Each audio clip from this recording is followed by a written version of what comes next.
இறை கூலம் நாமே. அன்பினை காத்து அறம் வளர்ப்போமே, அறம் வளர்ப்போமே. அன்பினில் பிறந்த இறை கூலம் நாமே. அன்பினை காத்து அறம் வளர்ப்போமே, அறம் வளர்ப்போமே.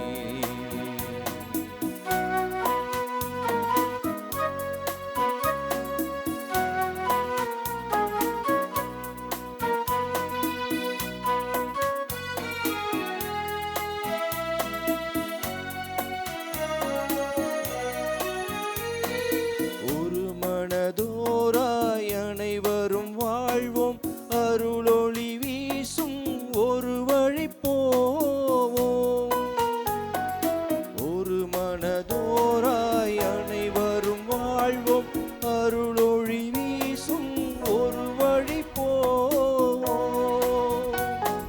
பிரிவினை மாய்த்து திருமறை காப்போம், பிரிவினை மாய்த்து திருமறை காப்போம். பரிவுள்ள இறைவன் திருவுளம் காண்போம். அன்பினில் பிறந்த இறை குலம் நாமே. அன்பினை காத்து அறம் வளர்ப்போமே, அறம் வளர்ப்போமே. இன்றைய திருப்பலியானது தினேஷ் ஆண்டனி மது குடும்ப கருத்துக்கள் நிறைவேற வேண்டி இன்று தன்னுடைய 6வது பிறந்த நாளை கொண்டாடும் மகள் மேத்லின் ஜெசிகா இறை ஞானத்தில் வளர வேண்டியும் நன்றி திருப்பலியாக இந்த திருப்பலியானது ஒப்புக் கொடுக்கப்படுகிறது. திருமதி ஆக்னஸ் செபாஸ்டின் அவருடைய பிறந்த நாளை கொண்டாடும் இந்த நாளில் நன்றி திருப்பலியாகவும் தொடர்ந்து நல்ல உடல் உள்ள சுகம் கிடைக்க வேண்டிய திருப்பலியாகவும் இந்த திருப்பலியானது ஒப்புக் கொடுக்கப்படுகிறது.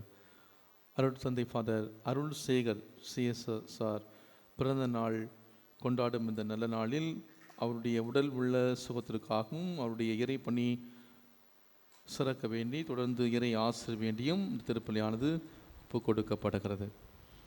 இன்று மருத்துவ சிகிச்சைக்காக செல்லும் திருமதி ஆலிஸ் மேரி அவர்களுக்கு நல்ல உடல் உள்ள சுகம் கிடைக்க வேண்டியும், திருவாளர் ஆண்டனி அவருடைய ஆன்மீக இலை பார்ட்டிக்காகவும், திருவாளர் லாசர் நீக்ரூஸ் அவருடைய ஆன்மீக இலை பார்ட்டிக்காகவும், திருமதி மோட்சமேரி அவருடைய ஆன்மீக இலை பார்ட்டிக்காகவும் இந்த திருப்பலியானது ஒப்புக் கொடுக்கப்படுகிறது.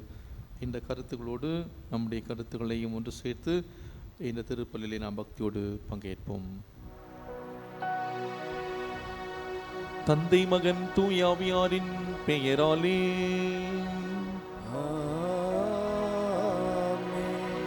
நம் ஆண்டவராகிய இயேசு கிறிஸ்துவின் அருளும் கடவுளின் அன்பும் தூயாவியாரின் தோழமையும் உங்கள் அனைவரோடும் இருப்பதாக. உம் ஆன்மாவோடும் இருப்பதாக. இயேசுவில் பிரியமானவர்களே, கடவுள் எல்லோரையும் அன்பு செய்கிறார். நாம் எப்படிப்பட்ட நிலையில் எந்த நிலையில் இருந்தாலும் கடவுள் நம்மை அன்பு செய்கிறார். இந்த நாளிலே கடவுளுடைய அன்பை பெறக்கூடிய தகுதியான நிலையிலே நாம் இருக்கிறோமா?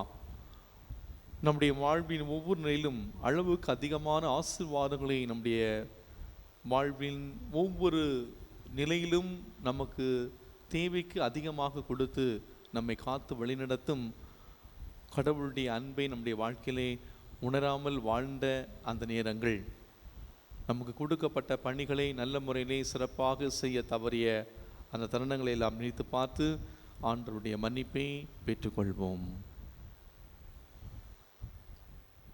இல்லாமல் இறைவனிடமும் சகோதர சகோதரிகளே உங்களிடமும் நான் பாவியனை ஏற்றுக்கொள்கின்றேன். ஏனெனில் என் சிந்தனையாலும் சொல்லாலும் செயலாலும் கடமையில் தவறியதாலும் பாவங்கள் பல செய்தேன். என் பாவமே என் பாவமே என் பெரும் பாவமே. ஆகையால் இப்போதும் கன்னியான புனித மரியாவையும் வான தூதர் புனிதர் அனைவரையும் சகோதர சகோதரிகளை உங்களையும் நம் இறைவனாகிய ஆண்டவரிடம் எனக்காக வேண்டிக் கொள்ள மன்றாடுகின்றேன். எல்லாம் வல்ல இறைவன் நம்மை இறக்க வைத்து நம் பாவங்களை மன்னித்து நம்மை முடிவில்லா வாழ்வுக்கு அழைத்து செல்வாராக. ஆமீன்.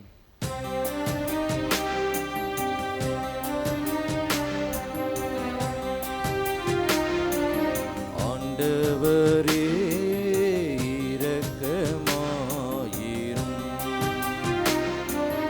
ஆண்டவரே இரக்கமாயிரும். கிறிஸ்துவே இரக்கமாயிரும். கிறிஸ்துவே இரக்கமாயிரும். ஆண்டவரே இரக்கமாயிரும். ஆண்டவரே இரக்கமாயிரும். ஜெபிப்போமாக.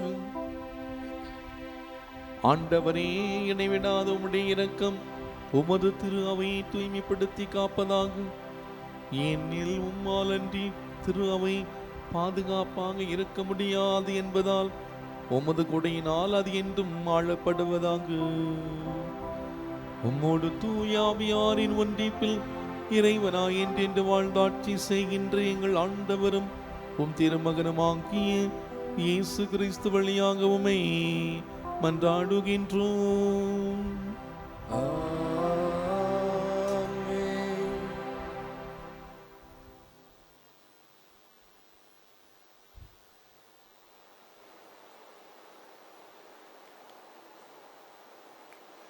முதல் வாசகம். இஸ்ரேலிடையே தொழுநோயாளர்கள் பலர் இருந்தனர். சிரியாவை சார்ந்த நாமானுக்கே நோய் நீங்கியது. அரசர்கள் 2ஆம் நூலிலிருந்து வாசகம். அதிகாரம் 5, 1 முதல் 15 வரை உள்ள இறைவசனங்கள். அந்நாட்களில் சீரியா மன்னனின் படைத்தலைவனான நாமான் தம் தலைவனிடம் சிறப்பும் நன்மதிப்பும் பெற்றிருந்தார்.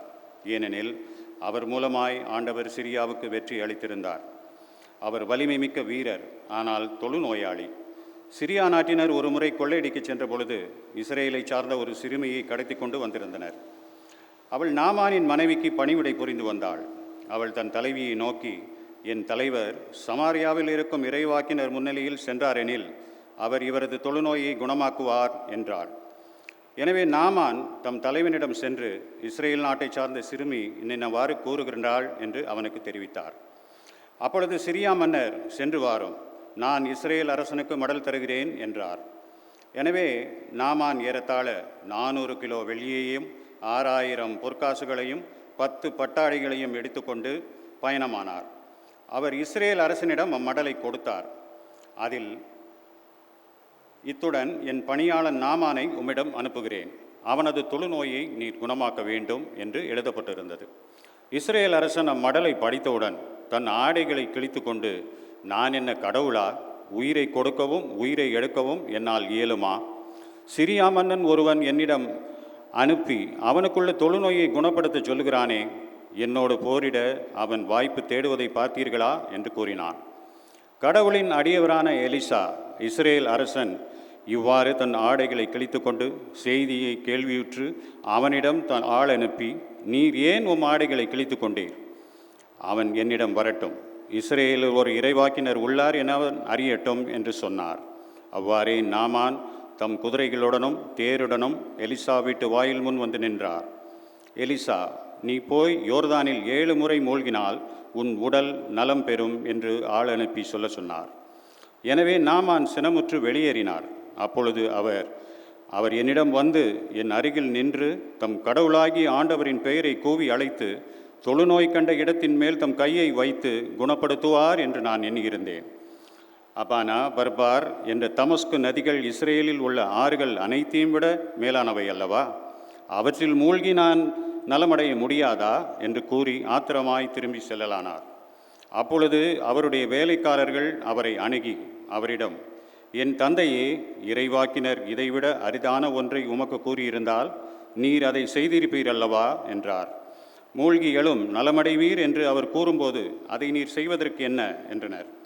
எனவே நாமான் புறப்பட்டு புறப்பட்டு சென்று கடவுளின் அடியவரது வாக்கிற்கிணங்க யோர்தானின் 7 முறை மூழ்கியல அவர் நலமடைந்தார்.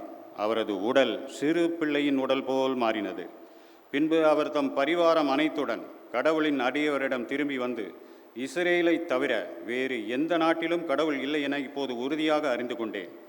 இதோவும் அடியான், எனது அன்பளிப்பை ஏற்றுக்கொள்ளும் என்றார். இது ஆண்டவர் வழங்கும் அருள்வாக்கு. இறைவனுக்கு நன்றி. பதிலுரை பாடல் திருப்பாடல் 42 பல்லவி. என் நெஞ்சம் உயிருள்ள இறைவன் மீது தாகம் கொண்டுள்ளது.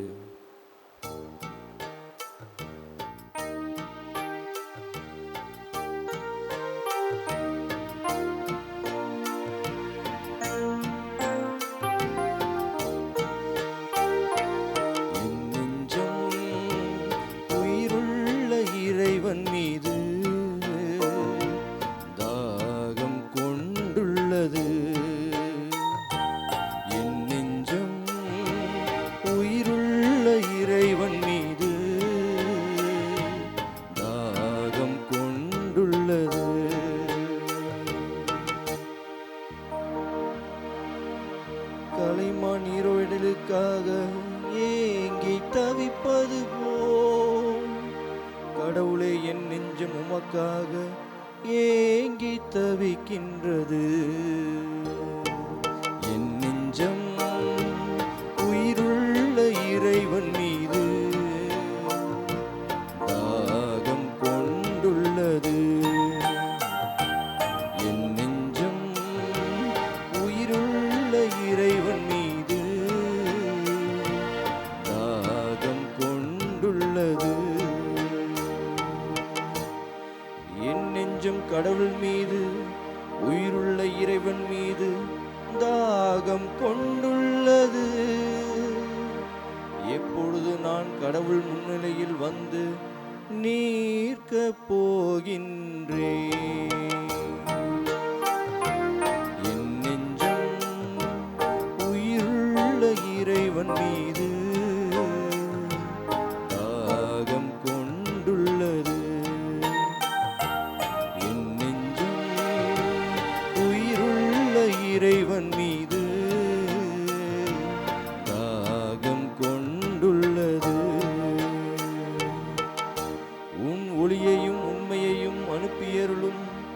அவை என்னை வழி நடத்தி உமது திருமலைக்கும் உமது உறைவிடத்திற்கும் கொண்டு போய் சேர்க்கும். என் நெஞ்சம் உயிருள்ள இறைவன் மீது தாகம் கொண்டுள்ளது.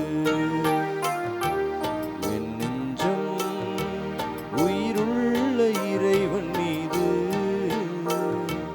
தாகம் கொண்டுள்ளது. அப்பொழுது நான் கடவுளின் பீடம் செல்வேன். என் மன மகிழ்ச்சியாகிய இறைவனிடம் செல்வேன். கடவுளே, என் கடவுளே, யாழிசைத்து ஆர்ப்பரித்து உம்மை புகழ்ந்திடுவேன். என் நெஞ்சம் உயிருள்ள இறைவன் மீது தாகம் கொண்டுள்ளது. என் நெஞ்சம் உயிருள்ள இறைவன் மீது தாகம் கொண்டுள்ளது.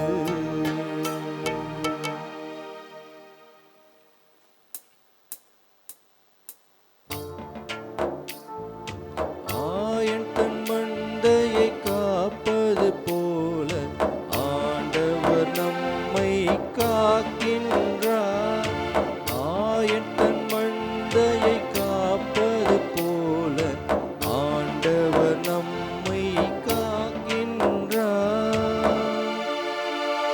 ஆண்டவருக்காக ஆவலுடன் நான் காத்திருக்கின்றேன். அவரது சொற்காக ஆவலுடன் காத்திருக்கின்றேன். ஆண்டவரிடமே உள்ளது பேரன்பு, மிகுதியான மீட்பு அவரிடமே உண்டு. ஆயத்தன் மந்தையை காப்பது போல ஆண்டவர் நம்மை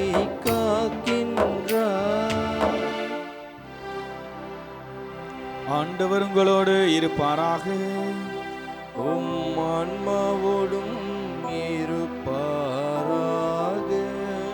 லூக்கா எழுதிய தூய நற்செய்தியிலிருந்து வாசகம். ஆண்டவரே மாட்சி உமக்கே. அதிகாரம் 4, இறை சொற்றொடர்கள் 24 30 வரை. இயேசு நாசரேத்துக்கு வந்திருந்த போது தொழுகை கூடத்தில் மக்களை நோக்கி கூறியது, நான் உறுதியாக உங்களுக்கு சொல்கிறேன், இறைவாக்கினர் எவரும் தம் சொந்த ஊரில் ஏற்றுக்கொள்ளப்படுவதில்லை. உண்மையாக நான் உங்களுக்கு சொல்கிறேன், எலியாவின் காலத்தில் 3½ ஆண்டுகளாக வானம் பொய்த்தது, நாடெங்கும் பெரும் பஞ்சம் உண்டானது. அக்காலத்தில் இஸ்ரேலரிடையே கைம்பெண்கள் பலர் இருந்தனர். ஆயினும் அவர்களுள் எவரிடமும் எலியா அனுப்பப்படவில்லை. சீதோனை சேர்ந்த சாரிபாத்தில் வாழ்ந்த ஒரு கைம்பெண்ணிடமே அனுப்பப்பட்டார். மேலும் இறைவாக்கினர் எலிசாவின் காலத்தில் இஸ்ரேலரிடையே தொழுநோயாளர்கள் பலர் இருந்தனர். ஆயினும் அவர்களுள் எவருக்கும் நோய் நீங்கவில்லை. சிரியாவை சார்ந்த நாமானுக்கே நோய் நீங்கியது. தொழுகை கூடத்தில் இருந்த யாவரும் இவற்றை கேட்டபோது சீற்றம் கொண்டனர். அவர்கள் எழுந்து அவரை ஊருக்கு வெளியே துரத்தி அவ்வூரில் அமைந்திருந்த மலை உச்சியிலிருந்து கீழே தள்ளிவிட இழுத்துச் சென்றனர். அவர் அவர்கள் நடுவே நடந்து சென்று அங்கிருந்து போய்விட்டார். ஆண்டவரின் அருள்வாக்கு. கிறிஸ்துவே உமக்கு புகழ்.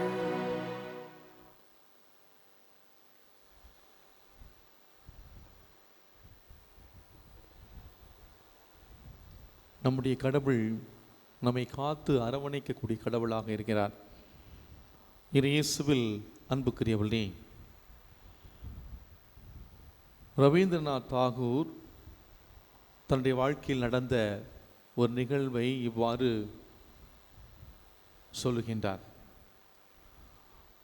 ஒரு முறை தன்னுடைய பணியாளர் தம்முடைய வீட்டிலே வேலை செய்யக்கூடிய, அதுவும் சமையல் வேலை செய்யக்கூடிய ஒருவர் அந்த நாள் அதிகாலையிலே வருவது வழக்கம். அந்த குறிப்பிட்ட நாளிலே அதிகாலையிலே அந்த சமையல் செய்பவர் வரவில்லை. காலையிலே பெட் காஃபி குடிப்பது வழக்கம். அந்த காஃபி கிடைக்கவில்லை. பயங்கரமான கோபம் வருகிறது.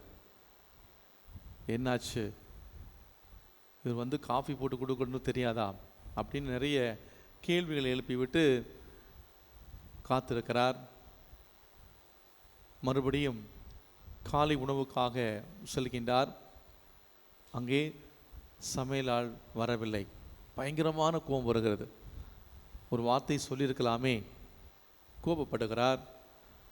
கோபத்தோடு சமையலறைக்கு சென்று ஏதாவது சமைக்கலாம் என்று செல்கிற பொழுது அவருக்கோ சமையல் தெரியாது. இன்னும் அதிகமான கோபம் வருகிறது. கோபப்பட்டு கொண்டே இருக்கிறார். இந்த ஆள் வந்தால் உடனே இவரை வீட்டுக்கு அனுப்பிட வேண்டியதான். அந்த ஆள் வந்தோடனே பொட்டியை கட்டி வீட்டுக்கு அனுப்பிடலாம் அப்படின்னு சொல்லிட்டு உட்காந்துருக்கிறார். ஒரு 11 மணி இருக்கும். அந்த சமையலாள் வீட்டுக்குள்ளே வருகின்றார். வந்த உடனே அவர் சொல்கிறார், நீ வீட்டை விட்டு வெளியே போன்னு சொல்கிறார். ஆனால் இந்த சமையலாள் இதை பற்றியும் கவலைப்படாமல் அவர் வீட்டுக்குள்ளே போகின்றார். போய் சீக்கிரமாக சமைக்க ஆரம்பிக்கிறார். காலையில் வேறு எதுவும் சாப்பிட்ருக்க மாட்டார் அப்படின்னு சொல்லிட்டு அவர் சமைக்க ஆரம்பிக்கின்றார்.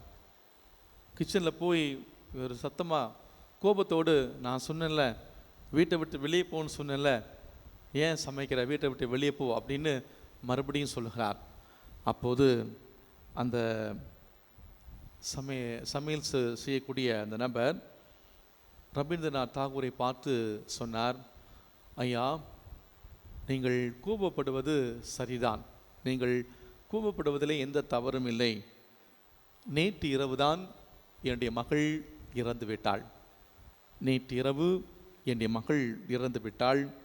அவளுக்கு காரியம் செய்துவிட்டு காலையில் அது உங்களுக்கு சமைக்க தெரியும், நீங்கள் பசியாக இருப்பீங்கன்னு தெரிஞ்சதால் நான் வந்து அங்கேருந்து ஓடோடி வந்து உங்களுக்கு நான் இதை செய்கிறேன் அப்படின்னு சொன்ன உடனே ரவீந்திரநாத் தாகூர் கண்ணீரோடு அவரை கட்டி தழுவி மன்னிப்பு கேட்டு அரவணைத்து கொண்டாராம்.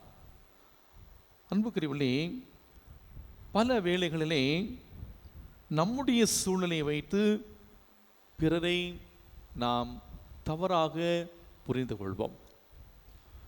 நம்முடைய சூழ்நிலையை வைத்து பிறரை பார்ப்பதை விட பிறரின் மனதை புரிந்து கொண்டு நாம் மதிப்பு கொடுக்கிற பொழுது நம்முடைய வாழ்வு வளம் பெறும் என்பதை இன்றைய இறைவார்த்தை வழிபாடு நமக்கு தெள்ளத் தெளிவாக நமக்கு அறிவுறுத்துகிறது.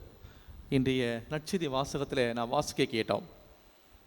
இயேசு தன்னுடைய சொந்த ஊருக்கு வருகின்றார். சொந்த ஊரிலே இறைவார்த்தை பணியை செய்கின்றார். ஆனால் அவரை அந்த சொந்த ஊர் மக்கள் அவரை ஏற்றுக்கொள்ளவில்லை. அவருக்கு எதிராக பேசுகிறார்கள். என்ன ரொம்ப தெரியாதா, இவர் யார், உங்கள் அப்பா அம்மா தெரியாதா, சகோதரி தெரியாதா, இவர் நம்ம கூட இருந்தவர் தானே, இவர்கிட்ட என்ன பெரிய இது வரப்போகுது அப்படின்னு அவரை வந்து குறைத்து மதிப்பிட்டார்கள். சொந்த ஊரிலே அந்த மக்கள் அவரை ஏற்றுக்கொள்ள தயங்கினார்கள், தவறினார்கள். சொல்லுவாங்கள்ல, முற்றத்து முல்லைக்கு வாசம் இருக்காது இல்லையா? முற்றத்து முல்லைக்கு வாசம் இருக்காது. ஒருவர் இருக்கிற வரைக்கும் அவருடைய அருமை தெரியாது. அதை வளர்ந்த பங்கில் இருக்கிற வரைக்கும் தான் ஃபாதருடைய அருமை தெரியும். போயிட்ட பிறகு தான் ஆக ஓகோன்னு பேசுவோம் இல்லையா? இருக்கிறப்ப வந்து ஒரு வார்த்தை கூட நல்லா இருக்கீங்களா ஃபாதர்னு ஒரு சிரிப்போடு சிரிக்க மாட்டாங்க. போன பிறகு வந்து அவர் வல்லவர் நல்லவர், அதுவும் அந்த சாமி இறந்து போயிட்டான்னு அவ்வளோதான். இங்கே வந்து என்ன நாள் முழுசு என்னென்ன பேசணுமே தெரியாது. அதுதான் உண்மை. நம்ம வந்து பார்த்து பேசுறதுல பழகுறதுல கூட கஞ்சத்தனம். இன்னைக்கு ஒரு சிலர் வந்து சிரிச்சிட்டாலே ஏதாவது காசு கொடுக்கணும் போல் ஒரு ஃபீலிங். அப்படிப்பட்ட ஒரு சூழ்நிலையில் வாழ்ந்து கொண்டிருக்கிறோம். அன்புக்குரியவர்களே, நம்மை நாம் கேட்டு பார்ப்போம். நம்முடைய மனநிலை எப்படிப்பட்ட ஒரு மனநிலையாக இருக்கிறது? இன்றைய முதல் வாசகத்திலே நாம் வாசிக்க கேட்டோம். அந்த இஸ்ரேல் மக்கள் தங்களை தேர்ந்தெடுக்கப்பட்ட இனமாக அந்த இஸ்ரேல் மக்கள் தங்களை கருதி கொண்டார்கள். நாங்கள் தான் தேர்ந்தெடுக்கப்பட்டவர்கள், கடவுளுடைய அன்புக்கு உரியவர்கள், கடவுளால் அன்பு செய்யப்பட வேண்டியவர்கள் என்று தங்களை பற்றி அவர்கள் உயர்வாக நினைத்த அந்த வேளையிலே நாம் பார்க்கின்றோம். யாவே கடவுள் அந்த இஸ்ரேல் மக்களுக்கு மட்டுமல்ல, புறவினத்தாரையும் அன்பு செய்யக்கூடிய ஒரு கடவுளாக இருக்கக்கூடியதை இன்றைய முதல் வாசகத்திலே பார்த்த அந்த நிகழ்வு. அந்த இறைவாக்கினர் யாரிடம் அனுப்பப்பட்டார்? ஒரு புறவினத்து பெண்ணிடம் அனுப்பப்பட்டார். ஆக மீட்பு இங்கே இருக்கக்கூடிய நம்ம பல பேர் கூட நாம் நினைக்கலாம், நான் பாரம்பரிய கிறிஸ்தவன், நான் கிறிஸ்தவள், அல்லது நான் ஒரு துறவி, நான் ஒரு குருவானவன், அல்லது தினமும் நான் திருப்பலிக்கு வருகிறேன், தினமும் பூசைக்கு வருகிறேன், அதனால் மற்ற மக்களை விட எனக்கு மீட்பு எனக்கு சீக்கிரம் கிடைக்கும். மற்றவர்களை பார்க்குற பொழுது நமக்குள் ஒரு ஒரு ஒரு ஆணவம் நமக்குள் வரும், ஒரு ஸ்பிரிச்சுவல் ஆணவம். நான் தினமும் ஆலயத்து வருகிறேன், 40 நாள் நான் பூசைக்கு வர்றேன், 40 நாள் நான் வந்து மற்றவர்களை விட நான் வித்தியாசமாக இருக்கிறேன், அதனால் நான் இவர்களை விட சிறந்தவள் என்று நாம் நினைக்கக்கூடிய ஒரு மனப்பாங்கு நமக்கு வரும் என்றால் நாம் யாரை போல வாழ்ந்து கொண்டிருக்கிறோம்? நாமும் இயேசு வாழ்ந்த அந்த காலகட்டத்திலே இயேசுவை ஏற்றுக்கொள்ளாத அந்த பரிசேய சதுசீயருடைய மனநிலை கொண்டு நாம் வாழ்ந்து கொண்டிருக்கிறோம். ஆக அன்புக்குரியவர்களே, இன்று நம்மை நாம் ஒரு கேள்வி கேட்டு பார்ப்போம். மற்றவர்களை பார்த்து மற்றவர்களுடைய உணர்வுகளை புரிந்து கொள்ளாமல் நான் நன்றாக இருக்க வேண்டும், அதற்காக யார் என்னவனாலும் ஆனாலும் பரவாயில்லை என்று சொல்லக்கூடிய ஒரு பரிசேயத்தனமான ஒரு வாழ்க்கையை நான் வாழ்கிறேனா? ஒரு பரிசேயனா? இந்த செய்தி வந்து ஃபாதர் வந்து சொல்கிறது எனக்கு இல்லை, என் பக்கத்தில் இருக்கவங்களுக்கு அப்படின்னு நினைக்கல. இது நம்ம எல்லாருக்கும், என்னோட சேர்த்து எல்லாருக்கும் தான், இது எல்லாருக்கும் தான். மற்றவர்களுடைய உணர்வுகளை புரிந்து கொள்ளக்கூடிய மனிதர்களாக நாம் வாழ்கிறோமா? இன்றைய நாளிலே நம்மை நாம் சுய ஆய்வு செய்து கொள்வோம். நாம் செய்கின்ற இந்த பக்தி முயற்சிகள் நம்மை ஒரு நல்ல மனிதராக நம்மை மாற்ற வேண்டும். அதுதான் உண்மையான பக்தி முயற்சி. நான் இங்கு வந்து ஆண்டவரேன்னு சொல்லிட்டு எனக்கு 2 கையை விரித்து நான் வந்து ஜெபம் பண்ணுவேன், ஆனால் வெளியே போகிற பொழுது என்னுடைய வாழ்வு முற்றிலும் மாறுபடும் என்றால் அது உண்மையான ஒரு உண்மையான ஒரு ஆன்மீகமாக கண்டிப்பாக இருக்கவே இருக்காது. நம்ம எல்லாருமே செருப்பு போட்டு வரோம் இல்லையா? செருப்பு போட்டு வந்து எங்கே ஆலயத்துக்கு வெளியே நம்ம வந்து கழட்டி போட்டு உள்ளே வர்றோம். செருப்பு போடாமல் உள்ளே வர்ற வரைக்கும் ரொம்ப ஹோலியாக இருப்போம். மறுபடியும் அந்த செருப்பை போய் போட்ட உடனே என்னன்னு தெரியல, திருப்பி பழைய நிலையில் நம்ம போயிடுவோம் இல்லையா? அப்படின்னு ஒரு உணர்வு பல நேரங்களிலே நமக்கு வருவது உண்டு. அன்புக்குள்ளே இன்று நாம் ஒரே ஒரு கேள்வி நாம் கேட்டு பார்ப்போம். நம்முடைய சூழ்நிலை வைத்து பிறரை தீர்ப்பிடக்கூடிய பிள்ளைகளா நாம், அல்லது மற்றவருடைய உணர்வுகளை சென்று அவருடைய உணர்வுகளை புரிந்து கொண்டு நாம் நம்மால் ஆன உதவிகளை செய்யக்கூடிய ஒரு நல்ல ஒரு மனப்பக்குவத்திலே நாம் வாழ்கின்றோமா? எனவே அன்பார்ந்தவர்களே, இந்த நாளிலே இந்த அருளுக்காக நாம் சிறப்பாக ஜெபிப்போம். கடவுள் எல்லாரையும் அன்பு செய்கிறார். அதே போல் நான் கிறிஸ்தவன் என்று சொல்லுகிற பொழுது யாரையும் வெறுப்பதற்கு எனக்கு உரிமை கிடையாது. இயேசு யாரையும் வெறுக்கவில்லை. பரிசேய சதுசேயர்கள் கூட அவர்களை வெறுக்கவில்லை. அவர்களுடைய அந்த கருத்து, அவங்க சொன்ன அந்த கருத்தை தான் அவர் வெறுத்தாரே தவிர, அவருடைய ஆட்டிடியூடை தான் வெறுத்தாரே தவிர இயேசு யாரையுமே வெறுக்கவில்லை. அப்படி என்றால் நாம் யாரையும் வெறுப்பதற்கு நமக்கு உரிமை இல்லை. எனவே அன்புக்குரியவர்களே, இந்த நாளிலே எல்லோரையும் அன்பு செய்கிற நல்ல மனப்பக்குவத்தை இறைவன் நமக்கு தர, மற்றவருடைய சூழ்நிலைகளை புரிந்து கொண்டு நாம் அவருடைய உணர்வுகளிலே நாம் பங்கு கொள்ளக்கூடிய ஒரு நல்ல ஒரு உள்ளத்தை இறைவன் நமக்கு தர இன்றைய நாளிலே இந்த திருப்பலி வழியாக பக்தியோடு ஜெபிப்போம். ஆமேன்.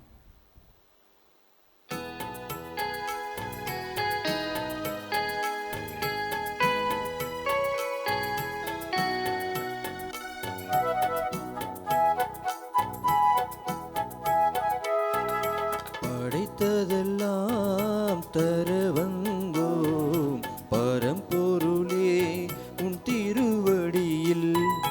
படைத்ததெல்லாம் தர வந்தோம் பரம்பொருளே உன் திருவடியில். உன் நினைவு எல்லாம் பெயர் சொல்லும் என் வாழ்வினிலே ஒளி வீசும். படைத்ததெல்லாம் தர வந்தோம் பரம்பொருளே உன் திருவடியில். உழைப்பினில் கிடைத்திட்ட பொருளெல்லாம் உன்னதரே உந்தன் மகிமைக்கே. உழைப்பினில் கிடைத்திட்ட பொருளெல்லாம் உன்னதரே உந்தன் மகிமைக்கே. தந்தையே தயவுடன் ஏற்றிடுவாய், தந்தையே தயவுடன் ஏற்றிடுவாய். தாழ்ந்து பணிந்து தருகின்றோம், தாழ்ந்து பணிந்து தருகின்றோம். சகோதர சகோதரிகளை, என்னுடைய உங்களிதமான இந்த பலி எல்லாம் உள்ள தந்தையாகி கடவுளுக்கு ஏற்றதாகும்படி ஜெபியுங்கள். ஆண்டவர் தமது பெயரின் புகழ்ச்சிக்காகவும் மாட்சிக்காகவும் நமது நன்மைக்காகவும் புனித திரு அவை அனைத்தின் நலனுக்காகவும் உமது கையிலிருந்து இப்பலியை ஏற்றுக்கொள்வாராக. ஆண்டவரே, எங்களுக்கு அருள் புரிய உம்மை வேண்டுகின்றோம். உமது திருவிருந்தில் நாங்கள் பங்கேற்பது எங்களுக்கு தூய்மை அளித்து ஒற்றுமையை வழங்குவதாக எங்கள் ஆண்டவராகிய கிறிஸ்து வழியாக உம்மை மன்றாடுகின்றோம். ஆண்டவர் உங்களோடு இருப்பாராக. உம் ஆன்மாவோடும் இருப்பாராக. இதயங்களை மேலே எழுப்புங்கள். ஆண்டவரிடம் எழுப்பியுள்ளோம். நம் இறைவனாகிய ஆண்டவருக்கு நன்றி பாடுவோம். அது தகுதியும் நீதியும் மானது. ஆண்டவரே, தூயவரான தந்தை, என்றும் உள்ள இல்லாமல்ல இறைவா, இந்நாளும் எவ்விடத்திலும் நாங்கள் உமக்கு நன்றி செலுத்துவது மெய்யாகவே தகுதியும் நீதியும் மாகும். எங்கள் கடமையும் மீட்புக்குரிய செயலும் ஆகும். எங்கள் தவ முயற்சிகளால் நாங்கள் உமக்கு நன்றி செலுத்தவும், எங்கள் ஆணவத்தை தளர்த்தவும், ஏழைகளுக்கு உணவளிக்கவும், இவ்வாறு உடைய கனைவிரக்கத்தை பின்பற்றவும் நீர் திருவிழமானீர். ஆகவே எண்ணற்ற வானதூதரோடு சேர்ந்து நாங்கள் உம்மை போற்றி புகழ்ந்தேற்றி ஒரே குரலில் பாடுவதாவது: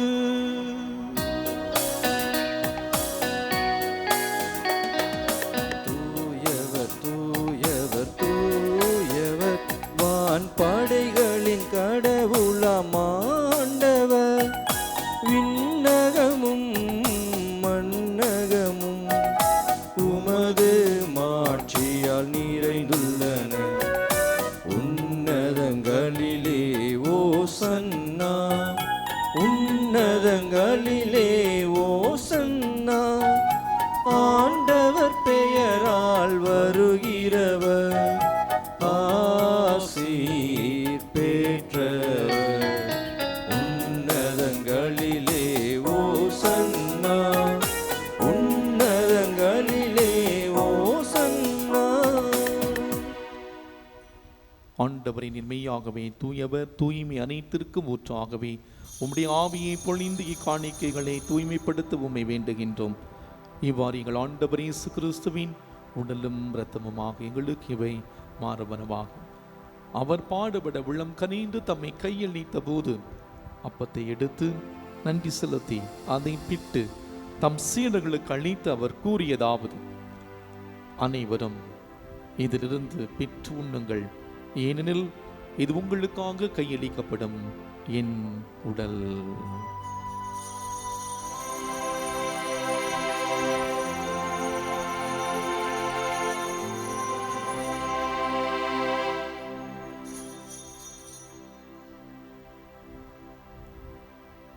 அவ்வண்ணமே இரவரதி அருந்திய பின் கிண்ணத்தையும் எடுத்து மீண்டும் உமக்கு நன்றி கூறி தம் சீடர்களுக்கு அளித்து அவர் கூறியதாவது: அனைவரும் இதிலிருந்து பெற்று பருகுங்கள், ஏனெனில் இது புதிய நிலையான உடன்படிக்கைக்குரிய என் இரத்தத்தின் கிண்ணம். இது பாவ மன்னிப்புக்கென்று உங்களுக்காகவும் பலருக்காகவும் சிந்தப்படும். இதை என் நினைவாக செய்யுங்கள்.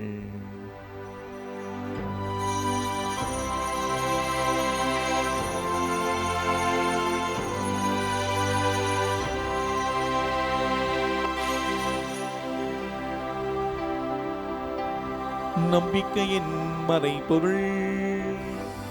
ஆண்டவரே, நீ வருமளவும் உமது இறப்பினை அறிக்கையிடுகின்றோ, உமது உயிர்ப்பினையும் எடுத்துரைக்கின்றோ. ஆகவே ஆண்டவரை, நாங்கள் கிறிஸ்துவின் இறப்பினை உயிர்ப்பினை கூர்ந்து வாழ்வதரும் அப்பத்தையும் மீட்பளிக்கும் கிண்ணத்தையும் ஒப்பு கொடுக்கின்றோம். திருமுன்னின்று ஊழியம் புரிய தகுந்தவர்களை ஏற்றுக்கொண்டீர், எனவே உமக்கு நன்றி செலுத்துகின்றோம்.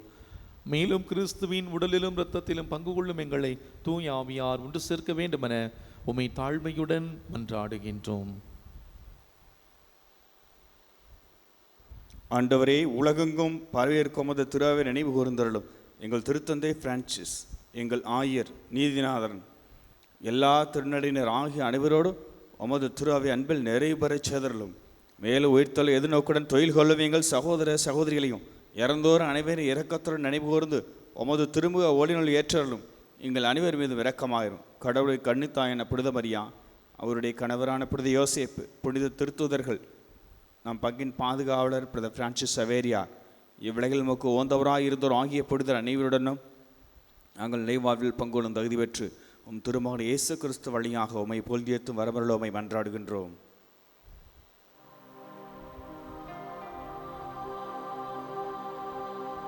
இவர் வழியாக இவரோடு இவரில் எல்லாம் வல்ல இறைவனாகிய தந்தையே, தூயாவியாரின் ஒன்றிப்பில் எல்லா புகழும் ஆட்சியும் என்றென்றும் உமக்கு உரியதே.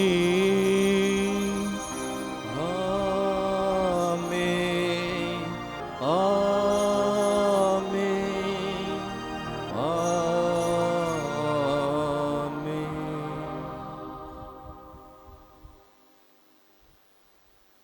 மீட்பரின் கட்டளையால் கற்பிக்கப்பட்டு இறை படிப்பினையால் பயிற்சி பெற்று நாம் துணிந்து சொல்வோம்: விண்ணுலகில் இருக்கின்ற எங்கள் தந்தையே, உமது பெயர் தூயதென போற்ற பெருக, உமது ஆட்சி வருக, உமது திருவுளம் விண்ணுலகில் நிறைவேறுவது போல மண்ணுலகிலும் நிறைவேறுக. எங்கள் அன்றாட உணவை இன்று எங்களுக்கு தாரும். எங்களுக்கு எதிராக குற்றம் செய்வோரை நாங்கள் மன்னிப்பது போல எங்கள் குற்றங்களை மன்னியும். எங்களை சோதனையில் விழவிடாதேயும், தீமையிலிருந்து எங்களை விடுவித்தருளும். ஆண்டவரை, தீமை அனைத்திலிருந்தும் எங்களை விடுவித்து எங்கள் வாழ்நாளில் அமைதியை கனிவுடன் அருள மன்றாடுகின்றோம். உமது இரக்கத்தின் உதவியால் நாங்கள் எல்லா பாவத்திலிருந்தும் எப்போதும் விடுதலை பெற்று யாதொரு கலக்கமுமின்றி நலமாயிருப்போமாக. நாங்கள் நம்பியிருக்கும் பேரின்ப வாழ்வையும் மீட்பராம் இயேசு கிறிஸ்துவின் வருகையை மகிழ்ச்சியுடன் எதிர்பார்த்திருக்கின்றோம். ஏனெனில் ஆட்சியும் வல்லமையும் மாட்சியும் என்றென்றும் உமதே. ஆண்டவர் இயேசு கிறிஸ்துவே, அமைதி உங்களுக்கு விட்டு செல்கிறேன், என் அமைதி உங்களுக்கு தருகிறேன் என்று உம் திருத்தூதர்களுக்கு மொழிந்தீரே. எங்கள் பாவங்களை பாராமல் உமது திரு அவையின் நம்பிக்கையை கண்ணோக்கி உமது திருவிழத்திற்கு ஏற்பதற்கு அமைதி ஒற்றுமை அளித்தழுவீராக. என்றென்று வாழ்ந்து ஆட்சி செய்கின்றவர் நீரே. ஆமென். ஆண்டவருடைய அமைதி உங்களோடு என்றும் இருப்பதாக. உம் ஆன்மாவோடும் இருப்பதாக. ஒருவருக்கொருவர் அமைதி அறிவித்து மகிழ்வோம். சமாதானம்.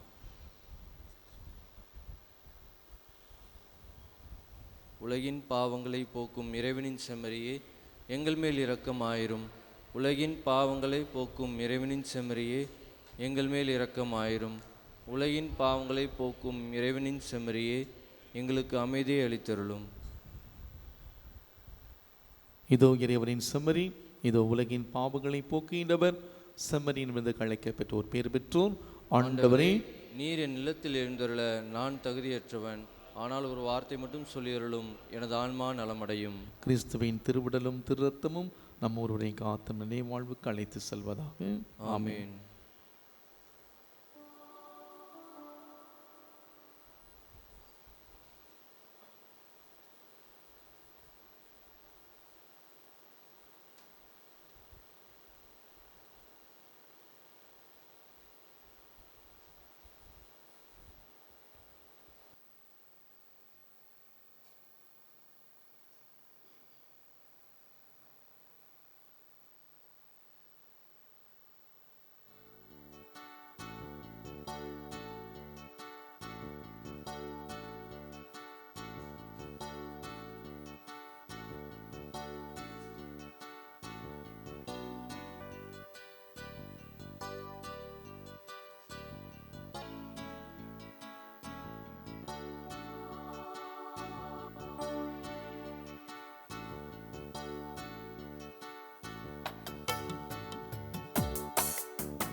ஜெபம்.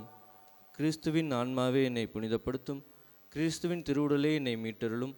கிறிஸ்துவின் திருரத்தமே என்னை நிறைவித்தருளும். கிறிஸ்துவின் விழாவிலிருந்து வந்த திருநீரே என்னை கழுவியருளும். கிறிஸ்துவின் திருப்பாடுகளே என்னை திடப்படுத்துங்கள். ஓ நல்ல இயேசுவே, எனக்கு செவிசாய்த்தருளும். உமது திரு காயங்களுக்குள்ளே என்னை மறைத்தருளும். உம்மை விட்டு ஒருபோதும் என்னை பிரிய விடாதேயும். தீய எதிரிகளிடமிருந்து என்னை காத்தருளும். என் மரண நேரத்தில் நீர் என்னை அழைத்து உம்முடைய புனிதர்களோடு எக்காலமும் உம்மை புகழ எனக்கு வரமருளும். ஆமேன்.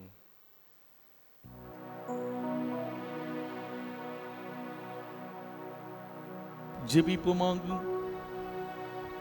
ஆண்டவரே, எங்களுக்கு அருள் புரிய உம்மை வேண்டுகின்றோம். உமது திருவிருந்தில் நாங்கள் பங்கேற்பது எங்களுக்கு தூய்மைகள் ஒற்றுமை வழங்குவதாக எங்கள் ஆண்டவராகிய கிறிஸ்து வழியாக உம்மை மன்றாடுகின்றோம். ஆண்டவர் உங்களோடு இருப்பாராக. உம் ஆன்மாவோடும் இருப்பாராக. இல்லாமல் இறைவன் தந்தை மகன் தூயாமியார் நமக்கு ஆசீர் வழங்குவாராக.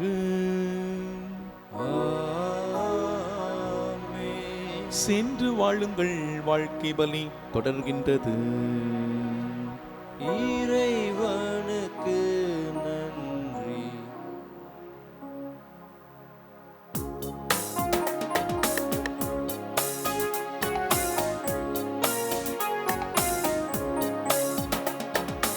இதழால் நன்றி சொன்னால் இறைவனுக்காகிடுமோ?